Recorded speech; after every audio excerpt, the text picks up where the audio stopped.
السلام علیکم ورحمۃ اللہ وبرکاتہ۔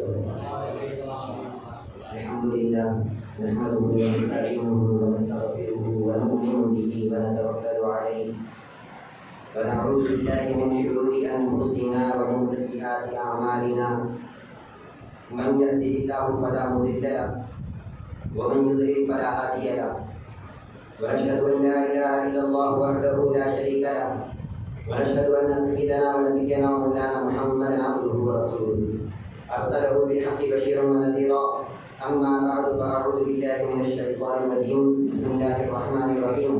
قال الله تبارك وتعالى في شأن حبيبه إن الله وملائكته يصلون على النبي يا أيها الذين آمنوا صلوا عليه وسلموا تسليما. اللهم صل على سيدنا شفيعنا حبيبنا نبينا مولانا محمد وعلى آل سيدنا مولانا محمد وبارك وسلم. حضور سیدی مرشدی و مولائی حضرت قبلہ دامت برکاتہ العالیہ وقبل اللہ عمرہ مع الصحۃ والعافیہ. بزرگوں، اللہ تبارک و تعالیٰ کا فضل و کرم ہے کہ اس نے آپ کو اور ہم کو پیارے نبی دو عالم کے آقا جناب محمد رسول اللہ صلی اللہ علیہ وسلم کی مبارک امت میں پیدا فرمایا. نہ صرف ان کی امت میں پیدا فرمایا بلکہ سرکار دو عالم صلی اللہ علیہ وسلم کے اولاد میں جو شہنشاہ ولایت ہیں حضور سیدنا غوث الاعظم عبد القادر جیلانی رضی اللہ عنہ کی نسبت بھی اللہ تبارک و تعالیٰ نے ہم سب کو عطا فرمایا. الحمدللہ. آج ہم یہاں پر فیضان غوث اعظم کے عنوان سے جمع ہوئے ہیں. یوں تو ہم لگاتار 11 دن جو ہے یہاں پر بیان رکھے تھے اور آپ کو سرکار حضور سیدنا غوث الاعظم کی سیرت بھی بیان کیے، سرکار کی کرامات بھی بیان کیے، سرکار کا مقام بھی آپ کے سامنے بیان کیے، سرکار کا مرتبہ بھی آپ کے سامنے بیان کیے. آج میں آپ کے سامنے بس 2 باتیں یہ رکھنا چاہتا ہوں کہ فیضان غوث اعظم آخر ہے کیا چیز. ہم اپنے اس جلسے کو کرامات غوث اعظم بول کے نام نہیں رکھے، ورنہ آپ باہر کے جلسوں کو دیکھ لیجیے کہ بعض جلسے ایسے ہوتے ہیں جن کا ٹائٹل ہوتا ہے کرامات غوث اعظم، یا پھر ان کا ٹائٹل ہوتا ہے جلسہ غوث اعظم، یا پھر سیرت غوث اعظم، یا پھر تذکرہ غوث اعظم. لیکن ہمارا جو یہ جو جلسہ رکھا گیا ہے اس کا ٹائٹل ہم نے کیا رکھا؟ فیضان غوث اعظم. فیضان کسے بولتے ہیں؟ بس یہ 2 باتیں بول کے اپنی باتوں میں ختم کر دوں گا. حدیث مبارک میں آتا ہے سرکار دو عالم صلی اللہ علیہ وسلم ارشاد فرماتے ہیں انا عند ظن عبدی بی. یہ بخاری شریف کی حدیث ہے. رسول اللہ صلی اللہ علیہ وسلم ارشاد فرماتے ہیں کہ بندہ جس طرح میرے بارے میں گمان رکھتا ہے میں اسی گمان کے ساتھ بندے کے ساتھ ہوتا ہوں. یعنی وہ جس طرح میرا گمان رکھتا ہے میں اسی طرح بن جاتا ہوں. اب آپ کو بتا رہا ہوں کہ فیضان کیا ہے. اس حدیث کی تشریح میں اللہ والے بیان کرتے ہیں اللہ تبارک و تعالیٰ کا قول کہ اللہ تبارک و تعالیٰ نے کسی ولی پر الہام کیا. اور کیا بتا رہا ہے اللہ تبارک و تعالیٰ؟ اللہ تبارک و تعالیٰ ارشاد فرماتا ہے وَمَنْ أَرَادَنَا أَرَدْنَاهُ. اللہ کے ساتھ جس طرح تم گمان رکھو گے اللہ ویسے ہو جائے گا. مطلب کیا ہے؟ اللہ فرماتا ہے اگر تم ہمارا ارادہ کرو گے ہم بھی تمہارا ارادہ کریں گے. وَمَنْ أَحَبَّنَا أَحْبَبْنَاهُ. اور اگر کوئی ہم سے محبت کرے گا اللہ کہتا ہے کہ ہم بھی اس سے محبت کریں گے. یہ فیضان غوث اعظم ہے کہ غوث اعظم کو چاہنے والا غوث اعظم کا مرید ہر وقت اس کیفیت میں رہے، اس حال میں رہے کہ وہ اللہ کو چاہے اور اللہ کے علاوہ کسی دوسرے کو نہ چاہے اور اللہ کے علاوہ کسی دوسرے کا ارادہ اس کے دل میں نہ ہو. یہی فیضان غوث اعظم ہے. سرکار سیدنا غوث الاعظم رضی اللہ عنہ سے پوچھا گیا کہ حضور مرید کون ہوتا ہے؟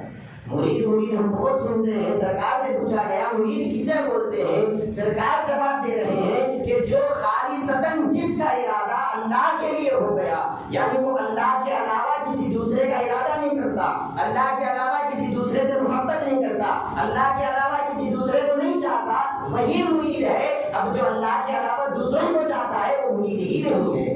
یہ حضور سیدنا غوث الاعظم کا ارشاد ہے. تو فیضان غوث اعظم کیا ہے؟ فیضان غوث اعظم اس حال کا نام ہے کہ غوث اعظم کو ماننے والا ہر مرید کی یہ کیفیت ہو کہ وہ اللہ کا ارادہ رکھے، اللہ کو چاہے اور اللہ کے علاوہ کسی دوسرے کو نہ چاہے. پھر اس کے بعد اللہ تبارک و تعالیٰ ارشاد فرماتا ہے الا من ضربنی وجدنی.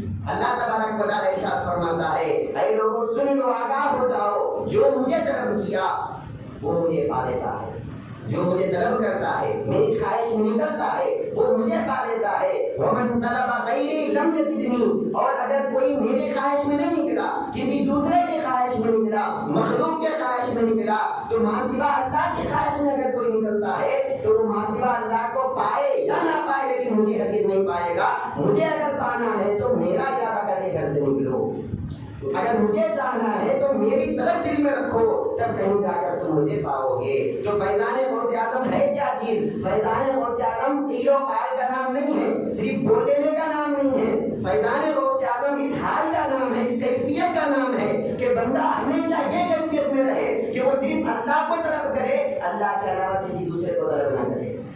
پھر سرکار دو عالم، پھر اللہ تبارک و تعالی ارشاد فرماتا ہے الا من طلبنی بالتوبہ، من طلبنی بالتوبہ وجدنی بالمغفرہ۔ اللہ فرماتا ہے کہ آگاہ ہو جاؤ، جو کوئی مجھے توبہ کے ذریعے طلب کرتا ہے، یعنی توبہ کے ذریعے میری بارگاہ میں آتا ہے، میں کیا کرتا ہوں؟ اس کی توبہ کو قبول کرتا ہوں، اس کو مغفرت عطا کرتا ہوں اور اس کے گناہوں کی بخشش عطا کرتا ہوں، اور وہ مجھے پا لیتا ہے۔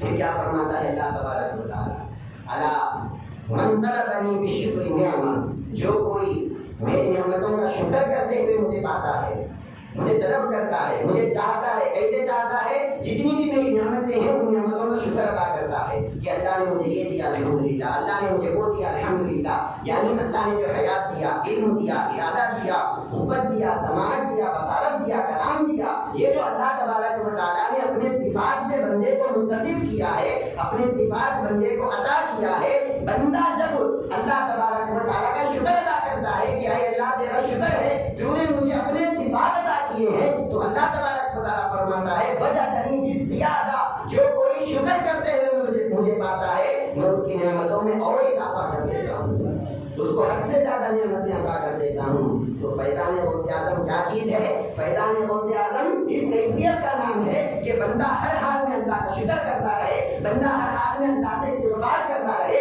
بندہ ہر حال میں اللہ کو چاہتا رہے، بندہ ہر حال میں اللہ سے استغفار میں رہے اور اللہ کے ارادے میں رہے۔ بس جو بندے کی یہ کیفیت ہوتی ہے وہ حقیقت میں قادری ہے اور غوث اعظم کا مرید ہے۔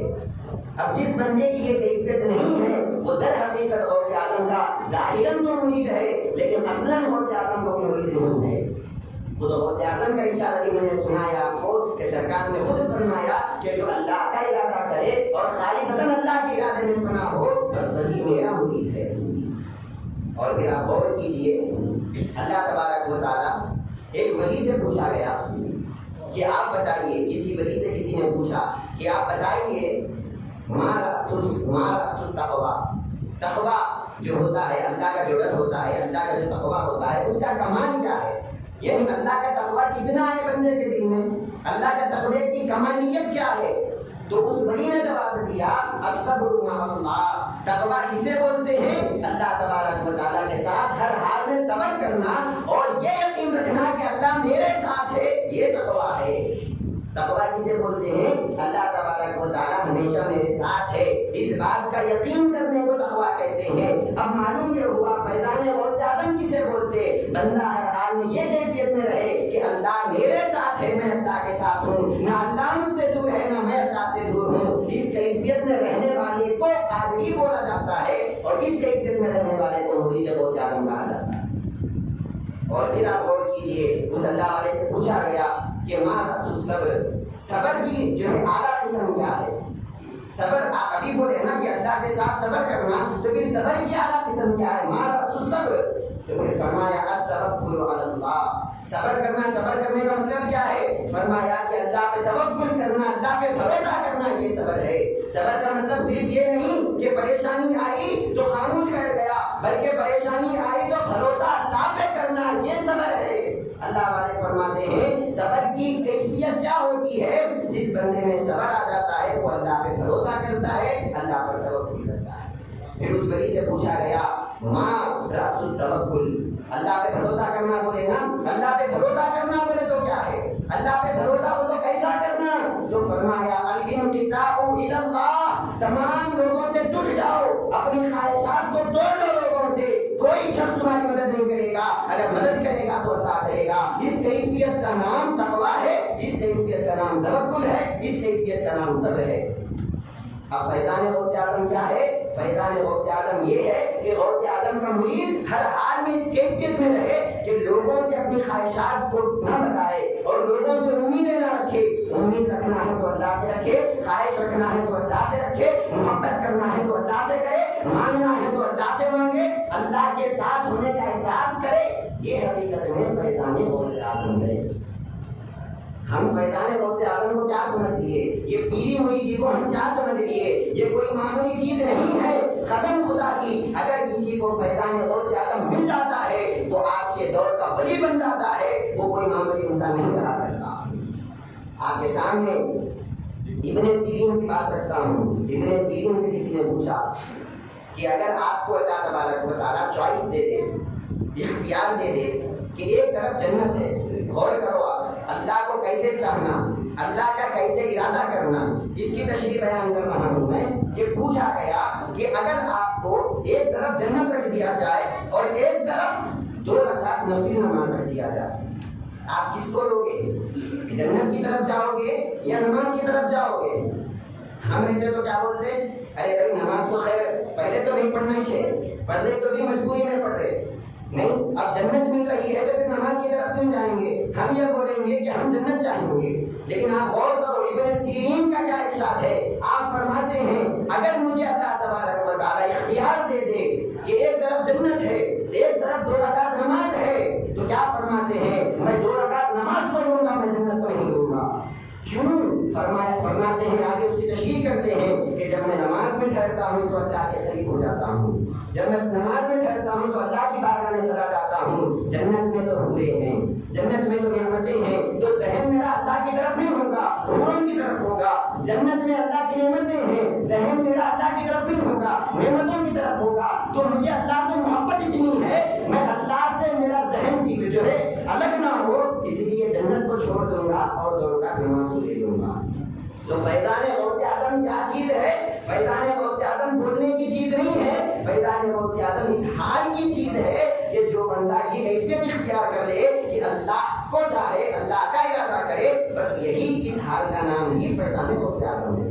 یہی غوث اعظم کی تعلیمات ہے۔ غوث اعظم کی تعلیمات کا مطلب کچھ اور نہیں ہے، بس یہی ہے کہ بندہ ہر حال میں فنا فی اللہ رہے۔ اور پھر آخری بات آپ کے سامنے رکھتا ہوں، اللہ تبارک و تعالیٰ ارشاد فرماتا ہے وَمَنِ اکْتَفَىٰ بِنَا كُنَّا لَهُ وَمَا لَنَا۔ اللہ تبارک و تعالیٰ ارشاد فرماتا ہے کہ جو کوئی ہم پہ بھروسہ کیا، ہم پہ اکتفا کیا، یعنی ہمارے اوپر بھروسہ کرا، تو کیا کرتے ہیں؟ كُنَّا لَهُ، ہم بھی اس کے ہو جاتے ہیں، وَمَا لَنَا، اور جو کچھ ہمارا ہے وہ سب ہم اس کے حوالے کر دیا کرتے ہیں۔ یہ اللہ ارشاد فرما رہا ہے۔ اللہ نے بعد نے کیا خود ارشاد فرمایا کہ محمد سے وفا تو نے تو ہم تیرے ہیں، کننا لہو، ہم بھی اس کے ہو جاتے ہیں۔ یہ جہاں چیز ہے کیا لوح و قلم تیرے ہیں، ارے کیا دنیا کے پیچھے بھاگتا ہے؟ لوح بھی تیرے حوالے کر دے گا، قلم بھی تیرے حوالے کر دے گا اللہ، مقدر بھی تیرے حوالے کر دے گا۔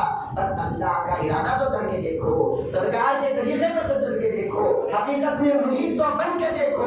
یہ فیضان غوث اعظم ہے کہ بندے کے دل میں یہ کیفیت ہو، وہ اللہ کو طلب کرے، اللہ کو چاہے، اللہ پہ بھروسہ کرے، اللہ میں فنا رہے، اس کے علاوہ بندے کے ذہن میں، بندے کے دل میں کوئی دوسری چیز نہ ہو۔ یہ فیضان غوث اعظم ہے۔ تو کیا سمجھ میں آیا؟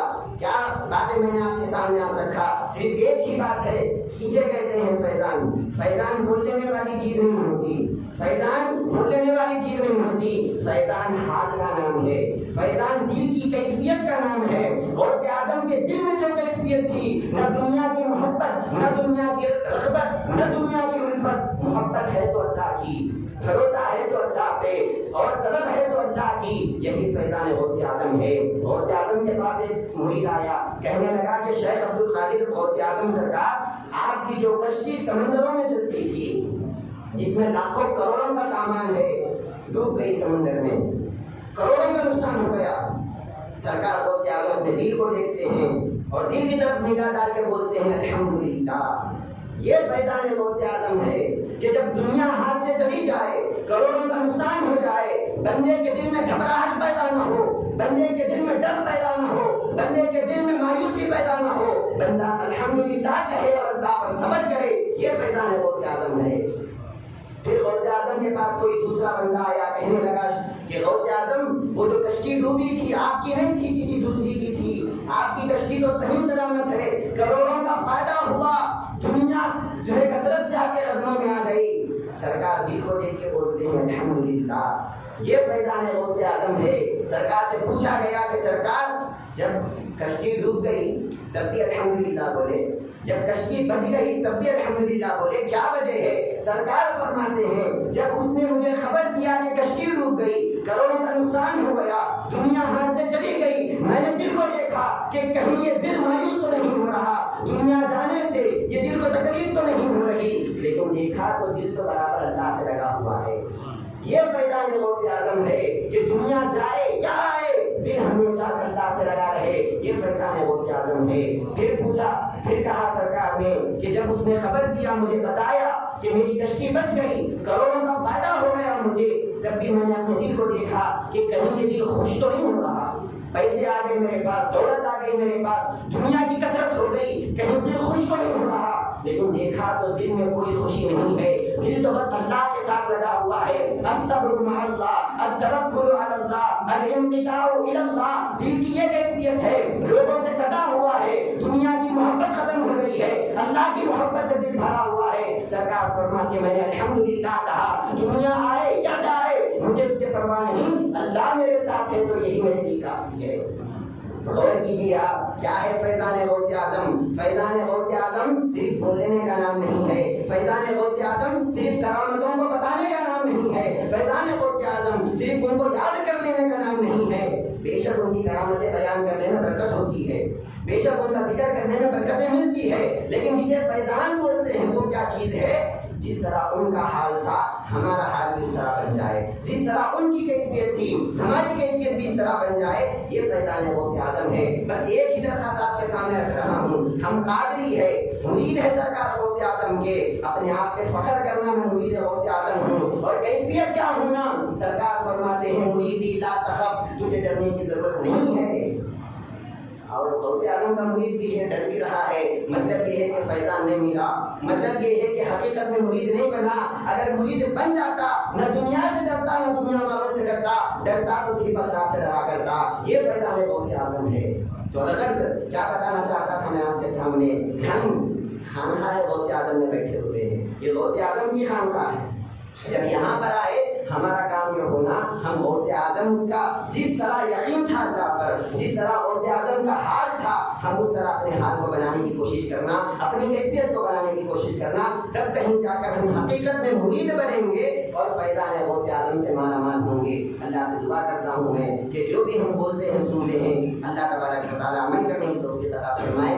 فیضان غوث اعظم سے اللہ تبارک و تعالیٰ ہم سب کو مالا مال کرے. غوث اعظم کی حال سے اور غوث اعظم کے قال سے اور غوث اعظم کی دلی کیفیت سے اللہ تبارک و تعالیٰ ہم سب کو مالا مال کرے. ہمارے پیر کو اللہ تبارک و تعالیٰ صحت و عافیت عطا فرمائے. وما علینا الا البلاغ. السلام علیکم ورحمۃ اللہ وبرکاتہ.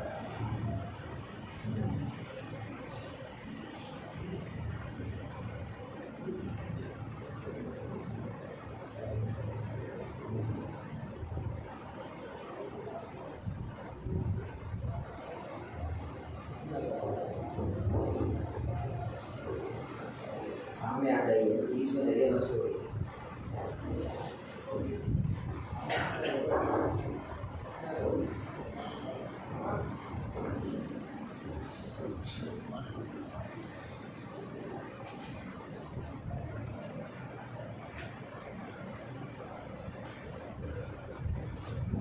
نحمده ونصلي ونسلم على رسوله الكريم.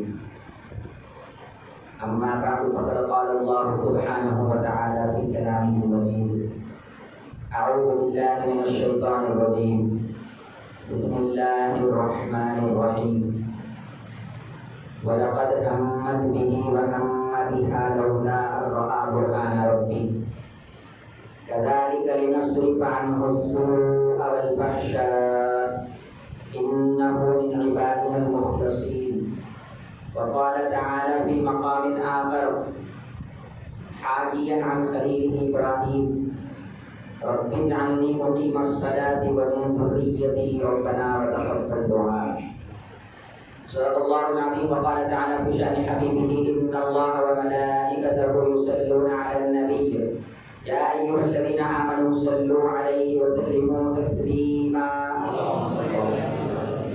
سيدنا مولانا محمد وعلى آل سيدنا ومولانا محمد وعلى آله. السلام علیکم ورحمۃ اللہ وبرکاتہ. زوری سیدی مرشدی و مولائی دامت فروزہ القدسیہ عم محترم مولانا حافظ وقاری محمد عبدالشکور حفظہ اللہ تعالی، برادر عزیز مولانا حافظ وقاری محمد شاہد الحسن حفظہ اللہ تعالی وسلم. اللہ تبارک و تعالیٰ کا فضل و کرم ہے کہ اس نے ہم کو سرور کون و مکان صلی اللہ علیہ وسلم کی امت میں پیدا فرمایا. اللہ نے ہم کو آج تک زندہ رکھا اور ہماری ہدایت کے لیے قرآن مجید کو نازل فرمایا. اور آج اللہ تبارک و تعالیٰ نے ہم سب کو فیضان غوث اعظم و فیضان نوری رضی اللہ تعالیٰ عنہما کے حوالے سے بہانے سے یہاں پر جمع فرمائے. مختصر بات بتا کر بات ختم کرتا ہوں. فیضان ہوتا کیا ہے ابھی ہم سماعت فرما رہے تھے، اچھی گفتگو سماعت فرما رہے تھے. اللہ تبارک و تعالیٰ آپ کو جزائے خیر عطا فرمائے کہ آپ نے اچھی بات ہمارے سامنے پیش فرمائی اور اس کے مطابق ہم کو اللہ حال اور عمل عطا فرمائے. فیضان کیا چیز ہے وہ تو ہم نے سن لیا ہے.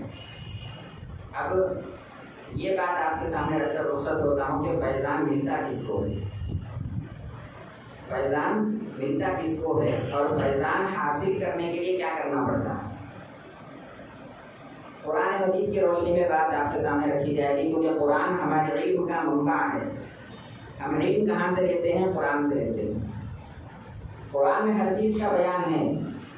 فیضان جس کو کہتے ہیں وہ بھی قرآن مجید میں اللہ نے بیان کیا اور فیضان حاصل کیسے ہوتا ہے، اس کا راستہ اور طریقہ کیا ہے، وہ بھی اللہ نے قرآن مجید میں بیان فرما دیا.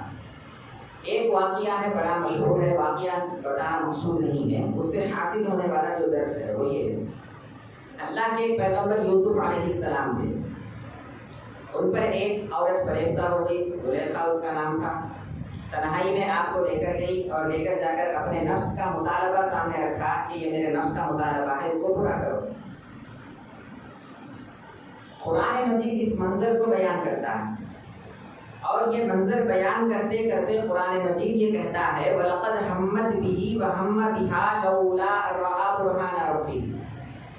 زلیخا نے گناہ کرنے کا ارادہ کر لیا تھا. زلیخا نے گناہ کرنے کا ارادہ کر لیا تھا اور یوسف علیہ السلام کا حال یہ تھا کہ اگر ان کو ان کے رب کی برہان نظر نہیں آتی، ان کے رب کی دلیل نظر نہیں آتی، ان کے رب کی نشانی نظر نہیں آتی، تو قریب تھا کہ وہ بھی بشر ہونے کے اعتبار سے ارادہ کر بیٹھتے. دیکھو ارادہ کرنا الگ ہے، گناہ کرنا الگ ہے. قرآن میں کہیں پر بھی نہیں ہے کہ زلیخا نے گناہ کیا یا یوسف علیہ السلام سے معاذ اللہ گناہ ہوا. نہ زلیخا کے گناہ کا ذکر قرآن میں ہے نہ یوسف علیہ السلام کے. گناہ کا ارادہ کیا زلیخا نے، گناہ نہیں کیا. اور یوسف علیہ السلام کی عصمت تھی، معصوم رکھا اللہ نے یوسف علیہ السلام کو کہ آپ نے گناہ کا ارادہ بھی نہیں کیا.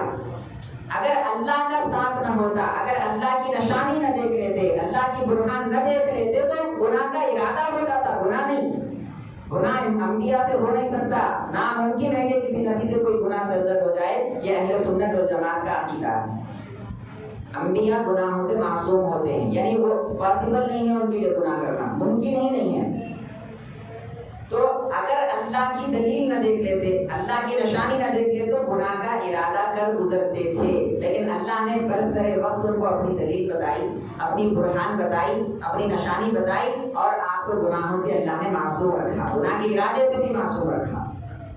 اب وہ برہان کیا تھی اللہ کی، وہ نشانی کیا تھی اللہ کی؟ کیا خانہ کعبہ کو دیکھ لیے تھے؟ کیا کسی مسجد کو دیکھ لیے تھے؟ اللہ کی تو کوئی تصویر نہیں ہے، وہ جسم اور جسمانیت سے پاک ہے. تو اللہ کی کون سی نشانی آپ نے دیکھ لی؟ یوسف علیہ السلام نے. اللہ کی اس نشانی نے حضرت یوسف علیہ السلام کو گناہ سے بچا لیا. تو کیا تھی وہ آخر نشانی؟ اللہ کی نشانی کیا تھی؟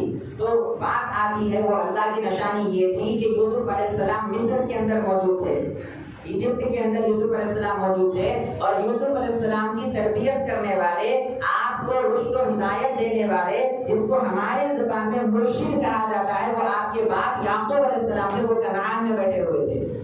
کنعان کہیں ہے، مصر کہیں ہے، دونوں کے درمیان کئی کلومیٹر کا فاصلہ موجود ہے، لیکن فیضان کیسا ہوا کہ یہاں مصر کے اندر یوسف علیہ السلام پر ایک ایسی حالت آ گئی کہ عنقریب ہے کہ آپ ارادہ کر بیٹھے۔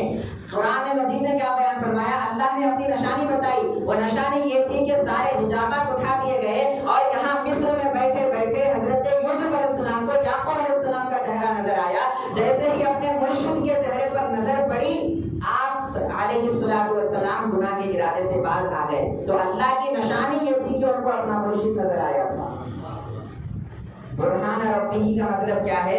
یعقوب علیہ السلام کا فیضان ان کو ملا تھا۔ یہ فیضان ہے کہ اگر بندہ گناہ میں مبتلا ہونے کے وقت آ جائے اور گناہ میں پڑنے کے قریب ہو جائے اور اللہ کی نافرمانی کے راستے پر چل پڑے، تو اللہ تبارک و تعالیٰ اس کو اپنے کسی نہ کسی بندے کی صورت سے بچاتا ہے، اس کو اس بندے کا فیضان کہا جاتا ہے۔ تو یوسف علیہ السلام کو بچایا یعقوب علیہ السلام کے فیضان نے، اس کو فیضان کہتے ہیں۔ یہ تو قرآن نے بات کر دی کہ فیضان پیر جب تک نہ ہو، فیضان شیخ جب تک نہ ہو، فیضان مرشد جب تک نہ ہو، گناہوں سے بچا نہیں جا سکتا۔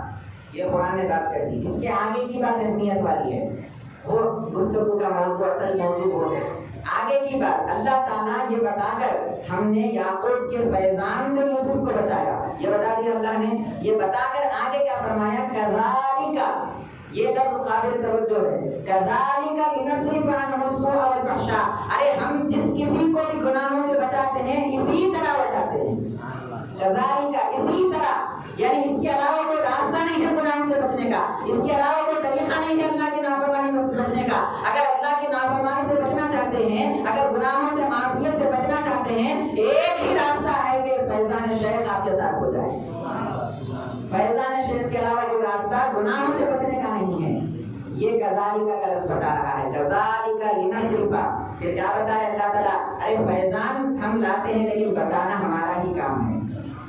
فیضان تو غوث اعظم کا ہوتا ہے، فیضان تو نور المشائخ کا ہوتا ہے، لیکن بچاتا کون ہے؟ لنصرف، ہم بچاتے ہیں۔ تو فیضان شیخ کا ہوتا ہے، کام اللہ کا ہوتا ہے۔ فیضان کس کا ہوتا ہے؟ غوث اعظم کا ہوتا ہے۔ فیضان کس کا ہوتا ہے؟ نور المشائخ قدس اللہ سرہ کا ہوتا ہے۔ نام کس کا ہوتا ہے؟ پردے میں رہ کر کام کرتے ہیں، مفت میں غریب کا نام کرتے ہیں۔ کام تو غوث اعظم، کام تو اللہ کا ہوتا ہے، نام غوث اعظم کا ہوتا ہے۔ کام تو نور المشائخ کا ہوتا ہے، دادا سرکار نوری شاہ صاحب قبلہ رحمۃ اللہ علیہ کا ہوتا ہے، نام ہوتا ہے، لیکن کام کس کا ہوتا ہے؟ لنصرف، ارے کام تو ہمارا ہے۔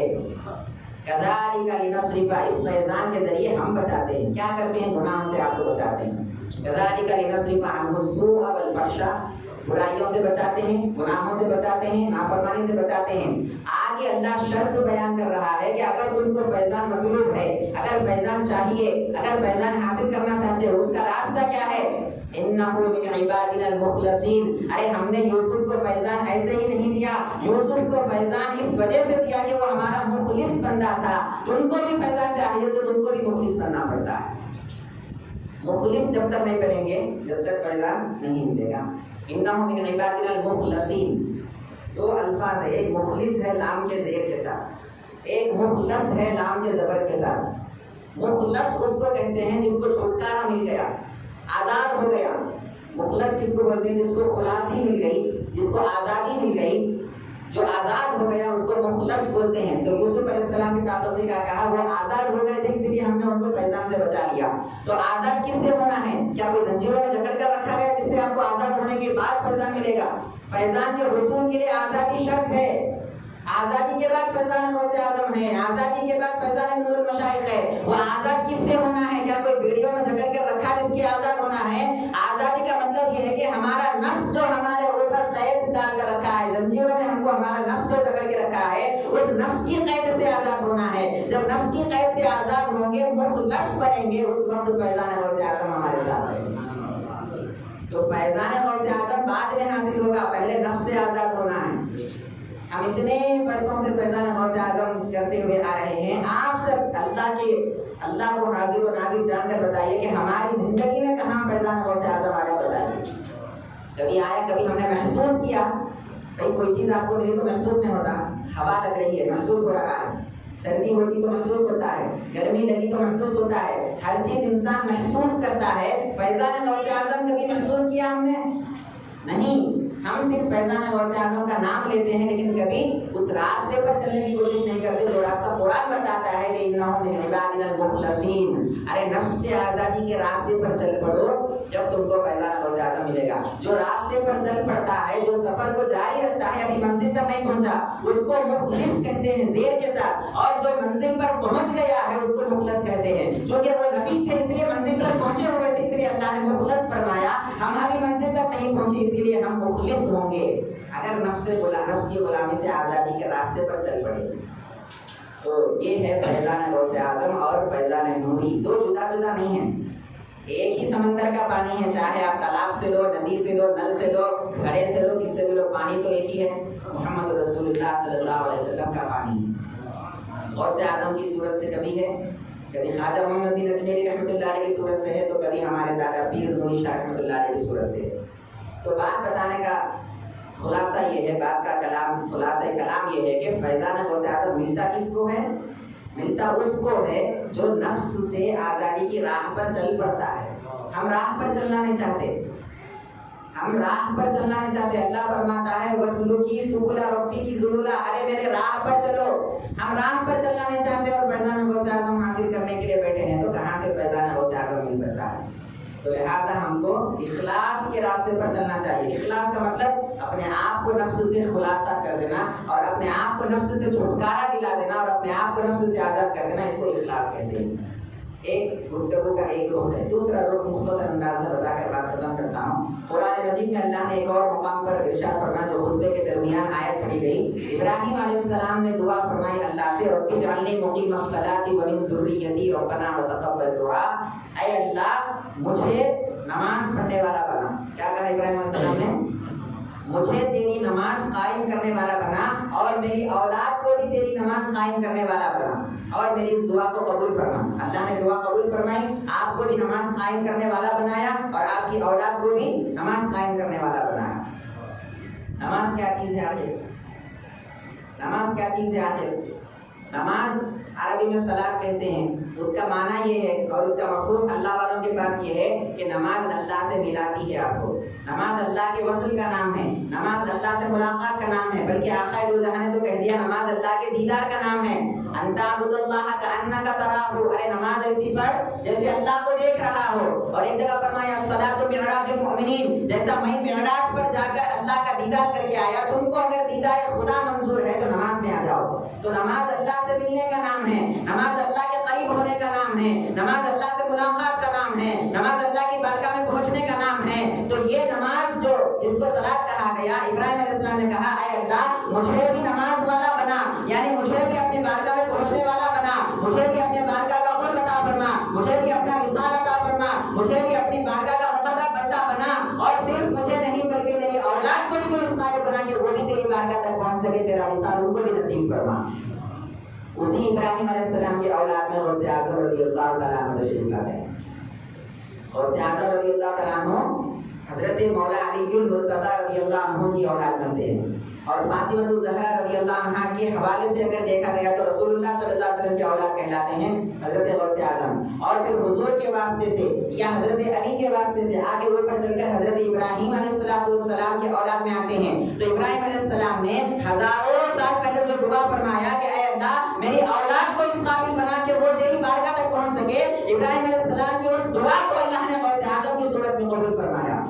میری اولاد کو اس قابل بنا کہ وہ تیرا وصال پا سکیں۔ آپ کی دعا قبول کیسے ہوئی؟ آپ کی اولاد میں مولا علی المرتضیٰ پیدا ہو گئے، آپ کی اولاد میں تاجدار کائنات صلی اللہ علیہ وسلم پیدا ہو گئے، آپ کی اولاد میں ہزاروں علماء و مشائخ اور اللہ والے پیدا ہو گئے، غوث اعظم رضی اللہ تعالیٰ عنہ، اور پھر آپ کی اولاد میں سیدنا احمد محی الدین جیلانی نوری شاہ صاحب اللہ رحمۃ اللہ علیہ پیدا ہو۔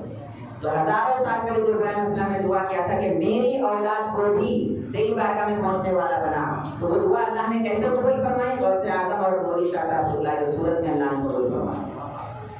تو اللہ تبارک و تعالیٰ نے ہم پر فضل و کرم کیا کہ ایسے بڑے بڑے گھرانوں سے ہم کو وابستہ فرمایا. اب ہم کو اپنی نسبت کو مضبوط کرنے کی ضرورت ہے, اپنے تعلق کو مضبوط کرنے کی ضرورت ہے. غوث کے چاہنے والے کو خدا ملتا ہے, غوث کے چاہنے والے کو خدا ملتا ہے, کوئے جانا کا اسی در سے پتہ ملتا ہے. تو ہم غوث اعظم کے در سے وابستہ ہو رہے ہیں, لیکن وہاں جانے کے بعد آگے کی منزلیں طے نہیں کر رہے ہیں, بس وہاں جا کر رک گئے ہیں. ہاں یہ الگ بات ہے کہ وہاں جا کر رکنے سے بھی ہم کو فائدہ ہے. ایک واقعہ بڑا مشہور ہے, ہم سنتے رہتے ہیں, حال ہی میں مطالعہ کیے, سنتے رہتے ہیں کہ ایک آدمی کا انتقال ہو گیا تھا. اس کا بیٹا آیا غوث اعظم رضی اللہ عنہ کے پاس, کہا کہ حضرت میرے والد کی مغفرت کی دعا کیجیے. یہ واقعہ ہم سنتے ہیں خانقاہ کے لفظ سے. یہ واقعہ ہم کیسے سنتے ہیں؟ خانقاہ کے لفظ سے سنتے ہیں. غوث اعظم نے کہا وہ میرا مرید تھا, نہیں تھا. اچھا کبھی میری مجلس میں بیٹھا, نہیں بیٹھا. کبھی میری خانقاہ کے سامنے سے گزرا. یہ واقعہ ہم خانقاہ کے لفظ سنتے ہیں, لیکن جب ہم نے مطالعہ کیا, قلائد الجواہر کتاب کا نام ہے, اس کے اندر یہ لفظ خانقاہ موجود نہیں ہے, وہاں مدرسہ موجود ہے. خانقاہ مدرسہ تو ایک ہی بات ہے, لیکن بتا رہا ہوں ہم خانقاہ کو مدرسے کو الگ سمجھتے ہیں. یہاں جہاں آپ بیٹھے ہوئے ہیں یہ مدرسہ بھی ہے, خانقاہ بھی ہے, جو غوث اعظم کا دلیل تھا. کہا کہ کبھی وہ میرے مدرسے کے سامنے سے گزرا, تو غوث اعظم کے عشق ارشاد پر اس نے کہا کہ ہاں ایک مرتبہ آپ کے مدرسے کے سامنے سے گزرا تھا. کہا کہ جاؤ میں نے بخشوا دیا اس کو. تو محض گزرنا جب بخشوا دیتا ہے تو پھر بیعت کر کے سلسلے میں آنے کے بعد کیا بخشنے جائیں گے؟ بخشے جانا ایک الگ ہے, لیکن اللہ کا قرب, اللہ کا وصال, اللہ کی ملاقات ایک الگ چیز ہے. اس کے لیے غوث اعظم کے تعلیمات پر عمل کرنا ہوگا اور اپنی نسبت کو مضبوط رکھنا ہوگا. اللہ تعالیٰ ہم سب کو فیضان غوث اعظم و فیضان نوری سے مالامال فرمائے, ہمارے اس جلسے کو قبول فرمائے اور ان حضرات قدسیہ کی توجہ ہماری طرف مرکوز فرمائے. وما علینا الا البلاغ والسلام علیکم ورحمۃ اللہ وبرکاتہ.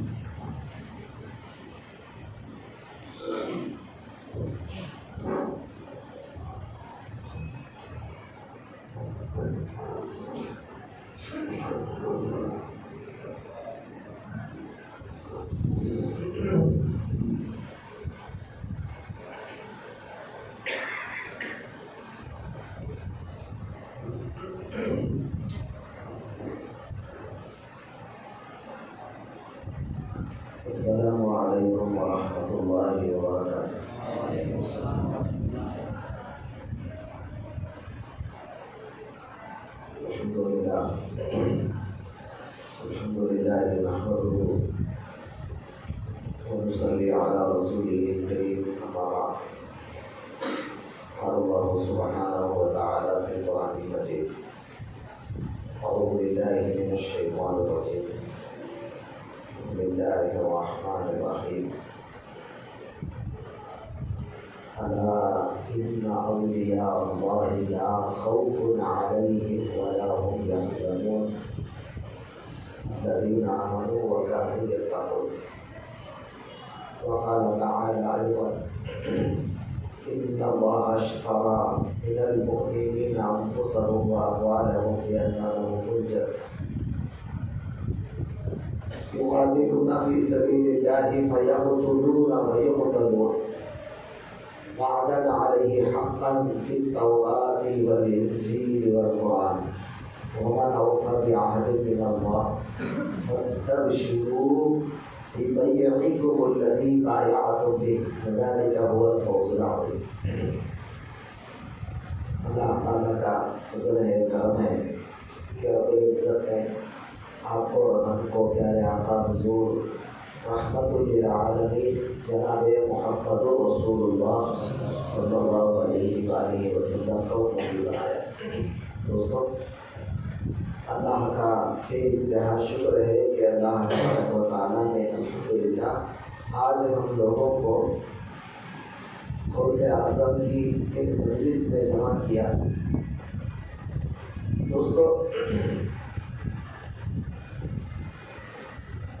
کسی بھی چیز کو آپ اگر کسی کی طرف منسوب کرتے ہیں, منسوب کا معنی یہ ہے یعنی کوئی بھی چیز کو آپ کسی کی طرف نسبت کرتے ہیں کہ یہ چیز فلاں کی ہے.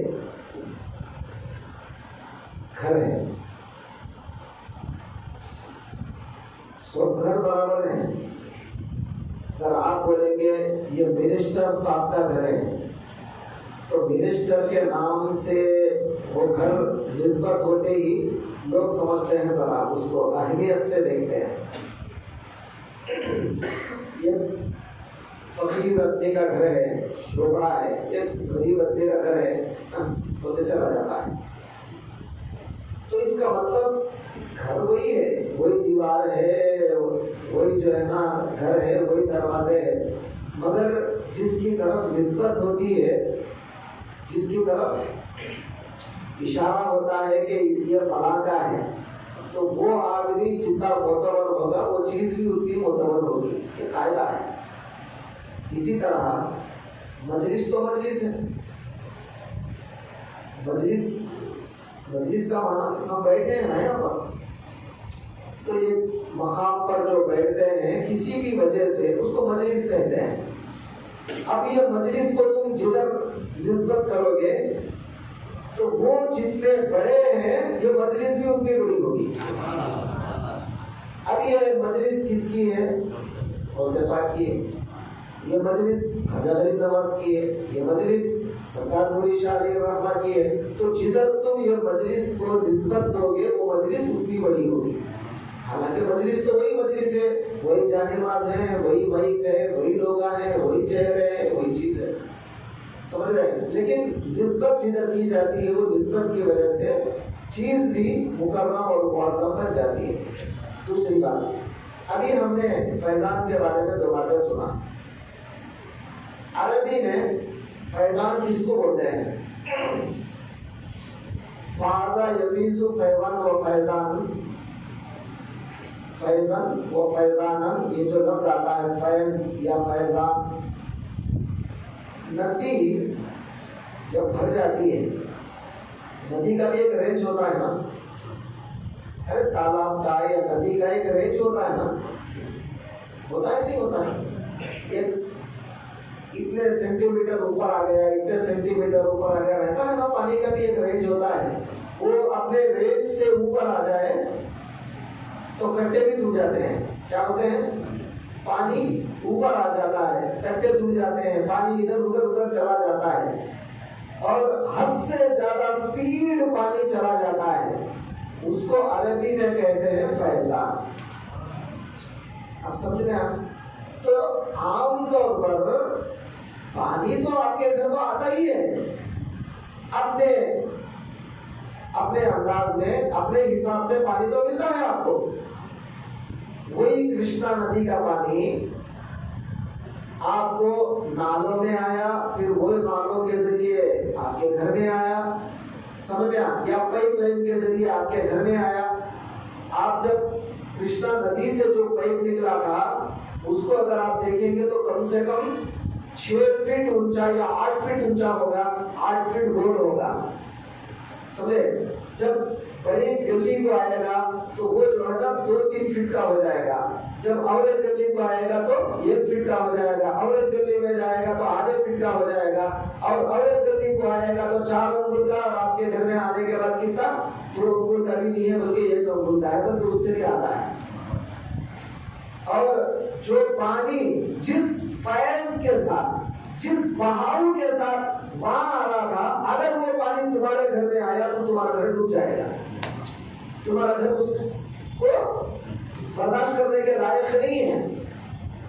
سمجھ میں آئی بات؟ تو اب ہر ایک کا ایک انداز ہوتا ہے. لے رہے ہیں آپ وہی پانی، وہی ندی کا پانی، لیکن آپ کے معیار کے حساب سے، آپ کے کیا بولتے ہیں کیپیسٹی کے حساب سے آپ پانی لے رہے ہیں. اور اگر زیادہ بند ہوا تو نل بھی دے دیا، کم کر دو، کیونکہ اس سے زیادہ پانی ویسٹ ہو جائے گا، میں اس لائق نہیں ہوں. اب سمجھ میں آگے نا بات؟ تو جس انداز میں، جس لیول کا پائپ ندی کے پاس سے نکلتا ہے، اگر وہ تمہارے گھر میں آ گیا تو تمہارا گھر نہیں بچے گا. تو اسی طرح اللہ والوں کا جو فیض ہوتا ہے، وہ فیض اگر ڈائریکٹ اگر ہمارے پاس آ جائے، جیسا آتا ہے ویسا اگر آ جائے، نہ ہم رہیں گے نہ ہمارا وجود رہے گا. مگر اللہ تعالیٰ ہماری قابلیت کے حساب سے، ہماری صلاحیتوں کے حساب سے جتنا لینے کی طاقت ہے اللہ تعالیٰ اتنا دیتا ہے. سن رہے ہیں؟ اب اللہ کو معلوم ہے کہ تمہارے پاس کتنی طاقت ہے لینے کی، اتنا ہی تمہیں دے رہا ہے، اس سے زیادہ اگر دیں گے تو آؤٹ آف کنٹرول ہو جائیں گے آپ۔ سن رہے ہیں؟ اب ایک شراب پینے والا نیا ہے، آدھا باٹل ضرورت نہیں، خالی 2 گھونٹ پیا تو پاگل ہو جاتا ہے۔ اب ذرا پرانا پڑ گیا، 1 باٹل پی لیا تو بھی انہیں بہت اثر کرنا نہیں بھائی، اور ایک ہونا نہیں۔ تو میں مثال دے رہا ہوں، اس کو حقیقت مت سمجھنا، کیا حضرت پیو بول رہے ہیں تو سمجھ رہا ہوں، سمجھ رہے ہیں؟ جو دنیا میں گندی چیز پیے گا اللہ تعالیٰ اس کو دوزخ میں تو جلائے گا، اور اس کے علاوہ پھر جنت کی شراب کیسے ملے گی اس کو؟ یہاں پر کنٹرول کریں گے آپ اپنے آپ تو اللہ جنت میں آپ کو شراب پلائے گا۔ سنیں؟ تو خیر اب میں ادھر نہیں جا رہا ہوں، تو بتانا یہ ہے کہ جیسی صلاحیت ہے، کوئی 2 گھونٹ پی رہا ہے، کوئی 10 باٹل پی رہا ہے، اس کو اثر نہیں کر رہا ہے اور زیادہ پی رہا ہے، اسی طرح ایک اللہ والا بندہ تھوڑا سا لیتا ہے، بس اس کی صلاحیت 29 ہے، سمجھ رہے ہیں؟ ایک بندہ زیادہ لیتا ہے کیونکہ اس کی صلاحیت اتنی ہے، اور ایک اللہ کا بندہ ہے گھٹ پر گھٹ لیتا جا رہا ہے، اس کی صلاحیت اور بڑھ کر ہے۔ اب سرکار کون سے بات فرماتے ہیں، اب میری اتنی صلاحیت کس کے پاس ہے؟ حضرت فرماتے ہیں سقانی الحب کا اساطیر لسانی فقلت لخمرتی رحمی تعالی، فرمایا پلانے والا جب میرے پاس لا کر پلاتا گیا وصال کے پیالوں میں، اللہ کی محبت جب مجھے پلائی جا رہی تھی تو میں نے پلانے والے سے کہا ساقیہ اور پلا اور پلا، اور میری طرف مجھے دے، دوسرے لوگ نہیں پیتے ہوتا، میرے کو دے، میں پی لوں گا، جتنا چاہے پی لوں گا، وہ ان کی استطاعت تھی، سمجھ رہے ہیں؟ تو جتنا زیادہ انہیں فیضان ملا انہوں نے لے لیا، اور اسی بات کو سرکار دو عالم نے ایک الگ انداز میں پیش کیا اور فرمایا کہ مثل العلم کمثل الغیث، علم کی مثال بارش کی طرح ہے۔ یہ جو علم آ رہا نا، علم کی مثال کیا ہے؟ یہ بارش کی طرح ہے۔ اب وہ بارش کیا ہوتا ہے؟ سب سے پہلے جہاں پر بارش پڑتی ہے، ایک نرم زمین پر بارش پڑتی ہے، تو نرم زمین کیا کرتی ہے؟ وہ بارش کو چوس لیتی ہے، جذب کر لیتی ہے، تو اندر سے اناج نکالتی ہے۔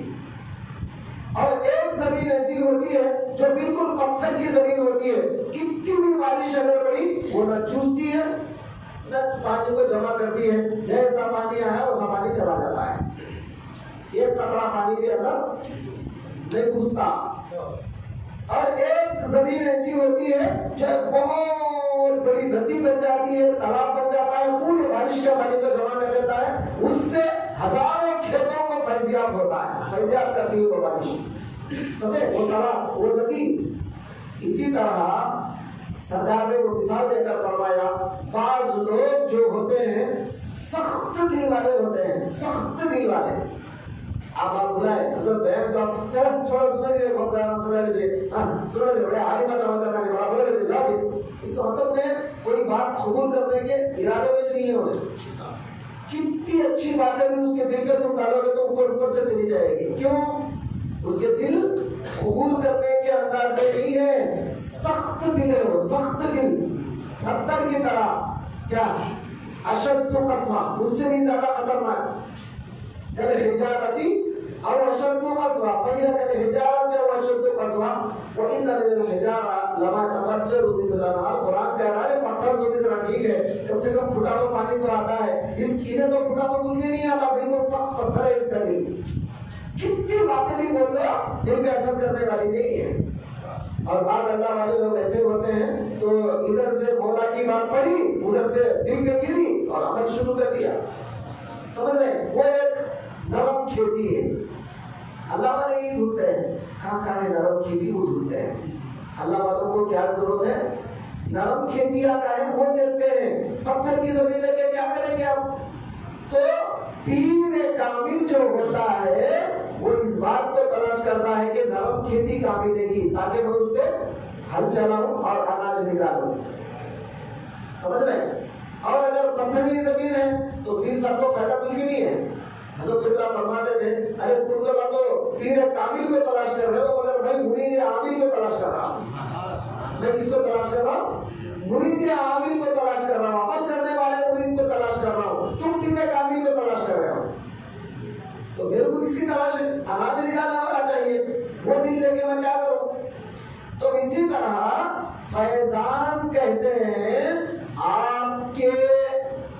حساب سے، آپ کے اندازے سے، آپ کی صلاحیتوں کے حساب سے پانی اگر تمہارے گھر کو آ گیا تو وہ تو معمولی روز آتے رہتا ہے، اور حد سے زیادہ پانی اگر آ جائے ان کنٹرول ہو کر حد سے زیادہ آ جائے اور بالکل پانی آپ کے پاس تک آ جائے اور پانی آپ کے قدموں میں آ جائے، اوپر آ جائے، نیچے آ جائے اور پانی ہی پانی ہو، اسے کہتے ہیں فیضان. سمجھ رہے ہیں؟ تو روزانہ کوئی مرید اللہ کا ذکر لیا نہیں لیا؟ بیعت کرنے کے بعد پھر سب اللہ کا ذکر دیے نہیں؟ بولو نا یار. کہ تم جتنا زیادہ ذکر کر رہے ہو، تمہارا دل جتنا زیادہ ذکر میں لگ رہا ہے، سمجھ رہا ہے فیضان غوث اعظم ہے. اگر تمہارا دل نہیں لگ رہا ہے، سمجھ رہا فیضان بند ہو گیا ہے. مطلب وہ پانی جو آ رہا تھا کیا ہو گیا؟ بند ہو گیا ہے. تم ٹوٹی بند کر لیے ہو، ٹوٹی کھولو، نل کھولو تو پانی آئے گا اور فیض آئے گا اور تمہیں کیا کرے گا؟ آہستہ آہستہ نرم کرے گا. جب تمہاری زمین نرم ہوگی کچھ تو مولا کی بات اندر اترے گی. تو زمین کو نرم کرنے کا ایک ذریعہ ہے اللہ کا ذکر. افمن شرح اللہ صدره للاسلام فهو على نور من ربه فويل للقاسية قلوبهم من ذكر الله. سمجھ رہے ہیں؟ جن کے دل اللہ کی یاد نہیں کر کے سخت ہو گئے ہیں، ان لوگوں پر ویل ہے، بھائی عذاب ہے. تو اللہ تعالیٰ کا ذکر جتنا زیادہ تم کر رہے ہو، اب فرض کرو کہ تم انفاس کا ذکر، کوئی مرید ہے انفاس کا ذکر کرا، 1 گھنٹہ 2 گھنٹے انفاس کا ذکر چلا، سمجھ لینا 2 گھنٹے تک فیضان غوث اعظم آپ کے گھر میں آ گیا. آپ کو بیان میں جانے کی ضرورت نہیں تھی، آپ کے گھر میں فیضان غوث اعظم آیا، آپ کے گھر میں فیضان خواجہ ہے، آپ کے گھر میں فیضان نوری ہے. تو یہ تو روزانہ کا معمول ہے. اور اگر آپ کا ذکر بڑھ گیا، فکر بڑھ گیا، آپ کا ارادہ بڑھ گیا، سب اور زیادہ بڑھ گیا، زیادہ اللہ کی یاد ہو رہی، سمجھ لینا یہ فیضان بڑھ کے آ رہا ہے آپ کے پاس. آپ کی صلاحیت کو اللہ تعالیٰ دے کر اور زیادہ دے رہا ہے. تو سرکار غوث پاک تو ایک سمندر ہے، ایک ندی ہے، وہ تو ہر آن ہم کو دینے کے لیے تیار ہے، مگر لینے کی صلاحیت ہماری نہیں ہوتی. اگر ہماری صلاحیت بڑھ جائے، سمجھ لینا کہ وہ فیضان کبھی منقطع ہونے والا نہیں. لہم اجر غیر ممنون. کیا فرمایا قرآن نے؟ لہم اجر، ان الذین آمنوا وعملوا الصالحات لہم اجر غیر ممنون، نہیں رکنے والا اجر. ممنون کا تفسیر جو ہے مفسرین نے کیا غیر مقطوع، ممنون کا ترجمہ انہوں نے کیا اے غیر مقطوع، یعنی نہیں رکنے والا اجر، نہیں رکتا، کنٹینیوشن آپ کو آتے رہتا ہے، کنٹینیو آپ کو فیضان ملتا ہے، وہ فیض آپ کو ملے گا. بات سمجھ گیا؟ تو یہ ہے اصل میں فیض کہتے ہیں اس کو. سمجھ رہے ہیں؟ ہم کیا سمجھتے ہیں فیض بولے تو ہم لوگوں کا اندازہ الگ ہے. سمجھ رہے ہیں؟ اب آج کل 11ویں کے بیانات ہوتے ہیں باہر، کتنا زیادہ چیخا مارا تو اتنا بڑا مخرر، کتنا زیادہ چیخا مارا تو اتنا بڑا مخرر. ہمارے پاس ایسا نہیں ہے. ہمارے پاس جتنا زیادہ تم مولا کی یاد میں منہمک ہو، جتنا زیادہ تم مولا میں فنا ہو کر گفتگو کرو گے، اللہ اتنا زیادہ فیضان آپ کو دے گا. سنیں اللہ. تو میں ایک آیت آپ کے سامنے پڑھا، ویسے تو 2 آیتیں پڑھا، تو اصل میں فیض کیا ہے وہ بتایا میں اب تک آپ کو. ایک آیت میں آپ کے سامنے پڑھا ان اللہ اشترا، کیونکہ مرید کی بات آ گئی. سب سے پہلے ہم جو مرید ہیں اللہ کے ہیں. کس کے مرید ہیں؟ اللہ کے ہیں. اب آپ بولیں گے اللہ کے کب بیعت کرا بھائی؟ تو قرآن میں اللہ یاد دلا رہا ہے تو کرا رہے بیعت، تو مرید بنا تھا رہے، تو معلوم ہی نہیں بیوقوف کہیں کا، تو مرید بنا تھا رہے اللہ کا. کب بنا؟ تو اللہ بولا ان اللہ اشترى من المؤمنین انفسهم واموالهم بان لهم الجنہ. اللہ تعالی تیرے جان اور مال کو خرید لیا. کس کی جان کو؟ تمہارے یعنی ایمان والوں کے جان کو اور مال کو خرید لیا. دیا سو کو، دیا سو کو، جان دی، دین بھی اسی کی تھی. اب تو یہ ہے کہ حق ادا نہ ہوا، تو جان بھی مولا کی تھی، مال بھی مولا کا تھا. دیا مال انہیں، جان دیا انہیں، اور پھر خرید لیا بھی انہیں. خرید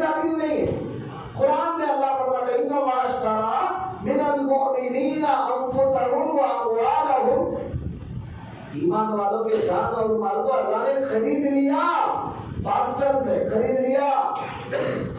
پھر آپ کو کیا دے رہا ہے؟ لِأَنَّ لَهُمُ الْجَنَّةُ، جنت تمہاری ہے۔ اب تم جنت کے لیے دعا کرنے کی ضرورت نہیں، یا اللہ میرے کو جنت دے، بس تم سودا تمہارا وہاں پہ حاضر ہے، دکاندار تمہارا سودا بن کے رکھا ہے تیار، تم سودا لے لو، لیکن شرط یہ ہے کہ تم جو دینا ہے اس کو وہ دو دکاندار کو۔ کیا دینا ہے تم؟ جان اور مال۔ اب کیسا لگانا؟ وہ جان اور مال کیسا لگانا؟ لگانے کا طریقہ کیا ہے؟ کیسا لگانا؟ کیا کاٹ لینا؟ کیا بھوک لینا؟ نہیں، جان کو کیسا اللہ کے راہ میں لگانا؟ تو اللہ اس کا طریقہ بتا رہا، یقاتلون فی سبیل اللہ فیقتلون ویقتلون۔ اب اس کا طریقہ یہ ہے کہ اللہ کے راہ میں تم اپنے آپ کو لے جانا، یا تو مارنا یا مرنا۔ تو کیا کرنا؟ یا تو اللہ کے راستے میں نکل کر مارنا یا مرنا۔ اب بظاہر اگر دیکھیں تو مارنا کافروں کو ہے، بظاہر جنگ میں مرنا ان کے ہاتھوں مرنا ہے بظاہر، لیکن حقیقت میں اگر دیکھا جائے تو وہ تو جنگ اب نہیں ہے رافع بخت، اب ہے کیا؟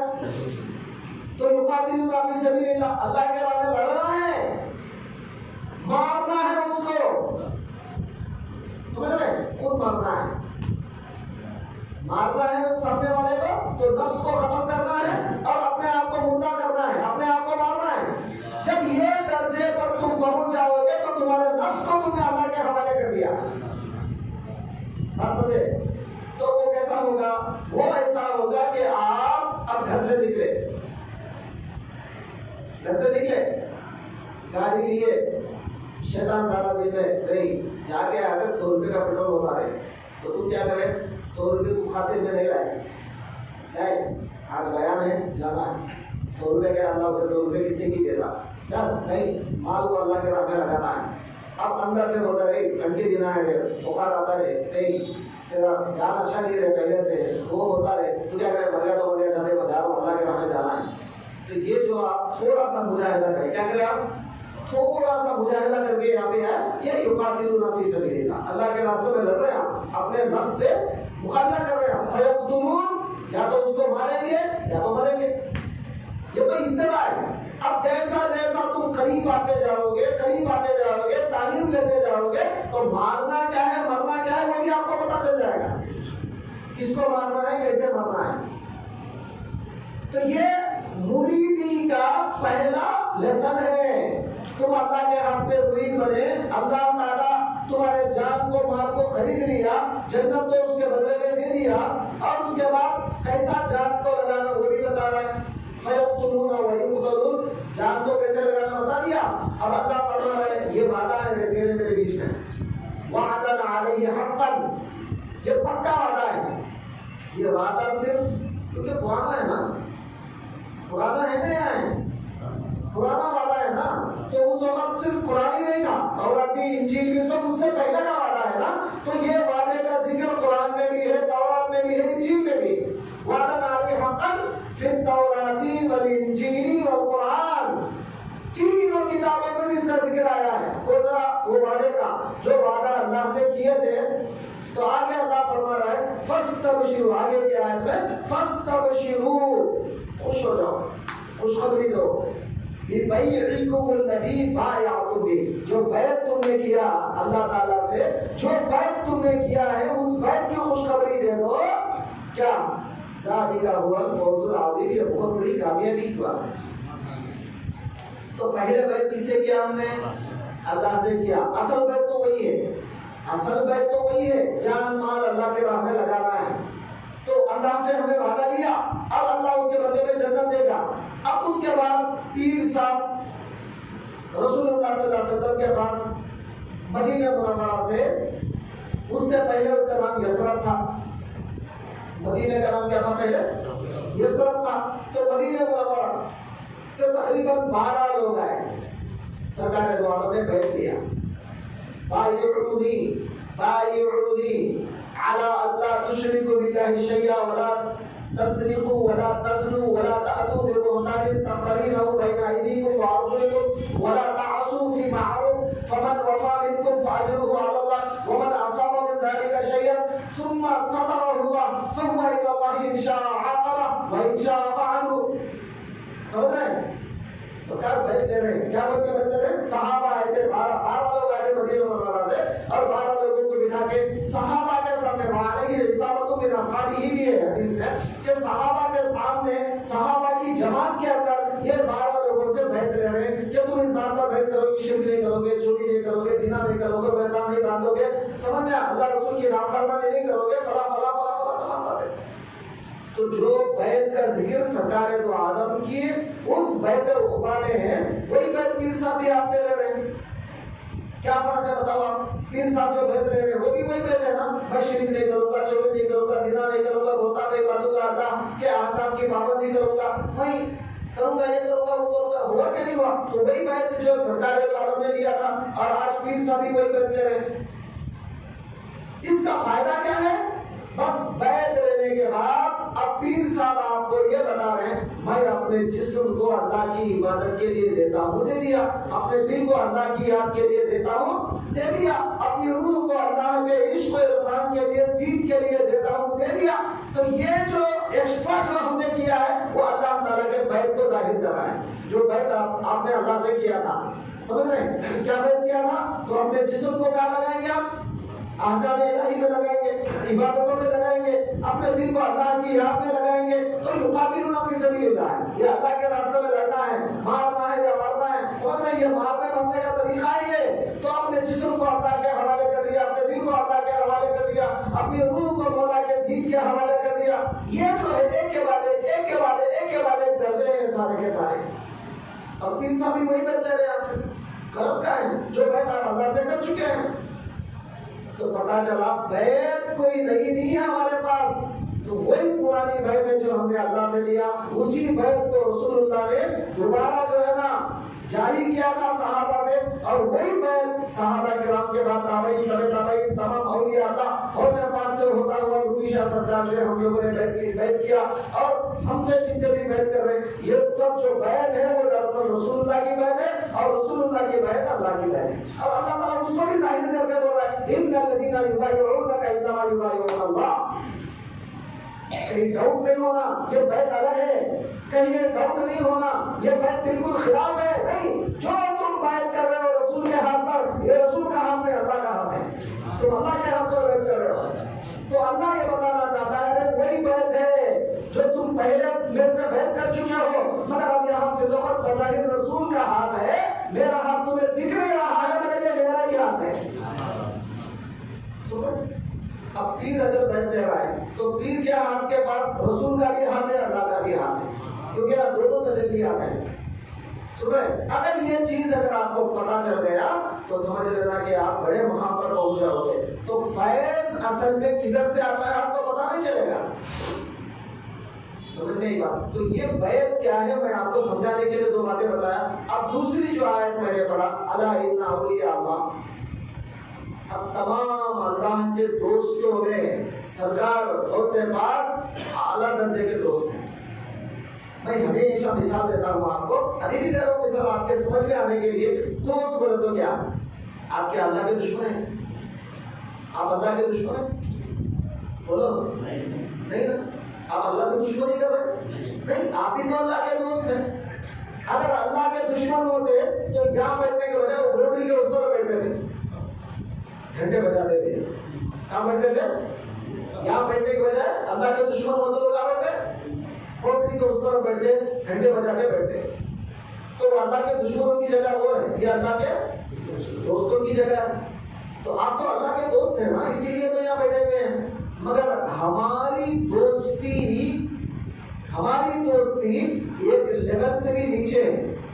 اصل میں دوستی لیول سے اوپر ہونا چاہیے, ہم ایک لیول سے بھی نیچے ہیں. تو قرآن میں اللہ تعالیٰ فرماتا ہے یا ایھا الذین آمنوا اتقوا اللہ, کیونکہ اللہ کا ولی اصل میں متقی ہوتا ہے. اللہ کا ولی کون ہوتا ہے؟ بولو نا یار, اللہ تعالیٰ خود بولا نا قرآن میں اللہ ان اولیاء اللہ لا خوف علیہم ولا هم يحزنون الذین آمنوا وكانوا يتقون. ایمان والا ہوتا ہے, متقی ہوتا ہے اللہ کا ولی. اللہ کا ولی جو بڑے بڑے کانا نہیں ہوتے, ایک سور نہیں ہوتا اللہ کے ولی کو, اللہ کے ولی کو لمبے لمبے داتا نہیں ہوتے, اللہ کے ولی کو 10 ہاتھا نہیں ہوتے. اللہ کا ولی کیا ایسا ہوتا ہے؟ ایمان والا ہوتا ہے, متقی ہوتا ہے. یہ بات بتا نا قرآن ہے. اب ایمان والا متقی, اب متقی کا